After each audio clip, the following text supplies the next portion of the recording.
Sa tayo. Sa tayo. Yan. Ang saya, no?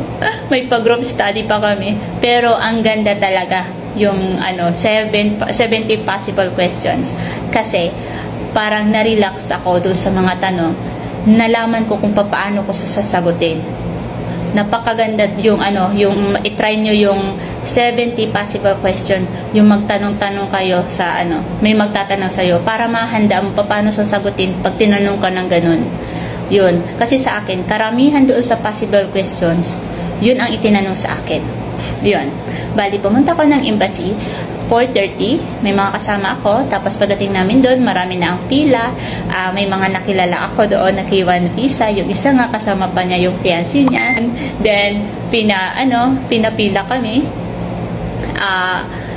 tawag nito, 6:30, 7:30, at saka 8:30, ganun. Bali, 6:30 kami, nung pinapila kami, pinahanda na sa amin yung passport, DIS 160, at saka yung confirmation appointment. Yung passport ko, nilagyan sa likod, dinikitan ng C, yung iba ABC, ako C. Yun. Tapos tiningnan yung DS 160 ko at saka yung appointment, confirmation appointment. Then ibinigay din yun sa akin pabalik. Then pagpasok ko doon, mayroon dilang dalawang scanner doon. Ako kasi may dala akong bag.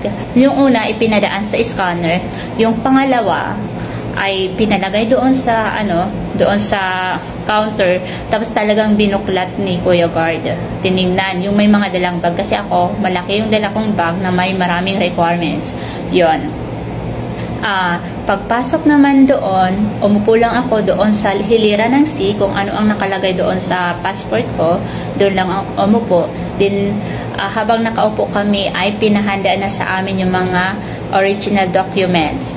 Ako hinanda ko ang DIS 160, Sinumar, birth certificate original, NBI original. Kung may IKI, dapat talaga may IKI. 2x2. Tapos, tinanong lang ako ng address ni fiancé, name ni fiancé, cellphone number, at saka name ko, address ko, telephone number ko, at saka tinanong din ako kung nag-travel abroad pa ako, at saka kailan yung last meet up namin. Tapos, pagkatapos noon, sinabihan ako na punta ako sa window 53 para sa fingerprint.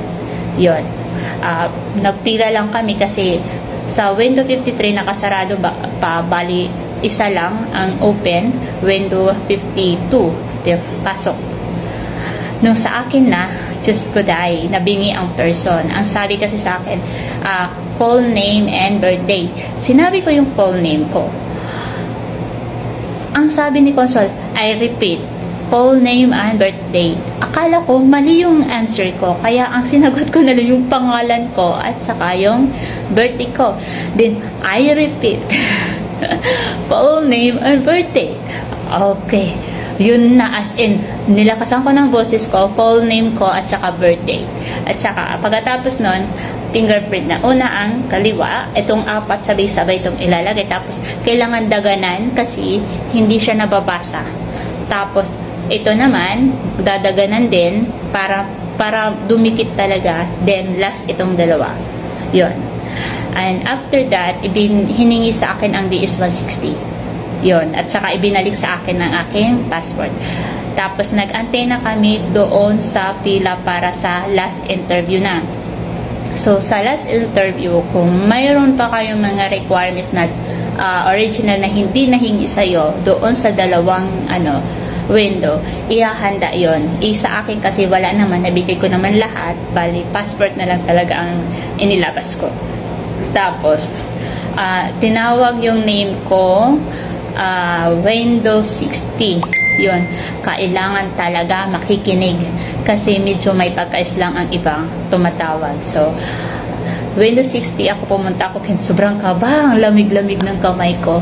Then, nung nandun na ako, hiningi, good morning lang muna, good morning, tapos siya din good morning. Then, ibinigay ko na agad yung passport ko. Then, ang dami niyang tanong, anong name ko, anong birthday ko, Tapos, pagkatapos yung tanong na yung kinuha niya yung packet namin, yung final ni fiancé, yung filing, yung kinuha niya yon. Tapos, tiningnan niya doon sa natanggap kong approved na I-129. Mayroon kasi akong eligibility letter nandun na I-129, kung yung hard copy nandun na naka-approve. Yun, tiningnan lang niya, tinanong yung pangalan ko, address ko, pangalan ng fiancé ko, address ni fiancé, cellphone number ko. Tapos, tinanong ako kung mayroon bang kinasal ba ako, kinasal ba si fiancé, may anak ba si fiancé, may anak ba ako. Tapos kailan kami magpapakasal. Sabi ko, as soon as makapunta ko ng US, magpapakasal kami agad. Tapos kailan kami saan kami magpapakasal. Sabi ko, which wedding sa amin. Then tinanong ako kung kailan yung first meet up namin in person, last meet up namin in person, saan kami at kailan kami nagkita, or kailan kami nagsimulang magkausap. Yon, bali ang sagot ko lang sa dating app, Pinalove, tapos yung date, September 19, September 2019. Ganun lang, diretso lang yung mga sagot ko. Tapos yun, mga yes or no na yung iba. Lumabas ka ba ng bansa? Basta yung mga 17 questions na nandun, yun. Then, nakita ko lang na yung lahat ng papel, yung filing ni fiancé na noong sa USCIS na mga documents at saka yung mga original documents ko, pinagsama, lumalaki na yung mata ko. Tapos, hanggang yung passport ko, tiningnan lang niya yung pangalan.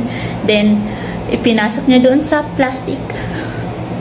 Alam mo ba yung gumaganyan lang ako, tapos yung mata ko lumalaki, nakatingin doon sa mga papers namin. Then, tiniklop niya. Ganun lang ginawa niya. Pagkatapos, kuha siya ng ganito. Kuha siya ito. Binigay. Kasi nga, I think you're going to US already. Ay, nako! Ang ngiti ko, grabe.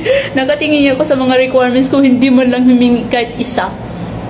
Hindi hiningi kahit isa. Pero, hindi naman tayo para-pareho ng consul na mapupunta sa atin. Pero mas maganda yung maghanda kayo. Hindi man ako hingan, malay nyo, kayo hingan kayo. Yun. Kailangan talaga maging handa. Yun, walang hiningi sa akin. Approve na ako.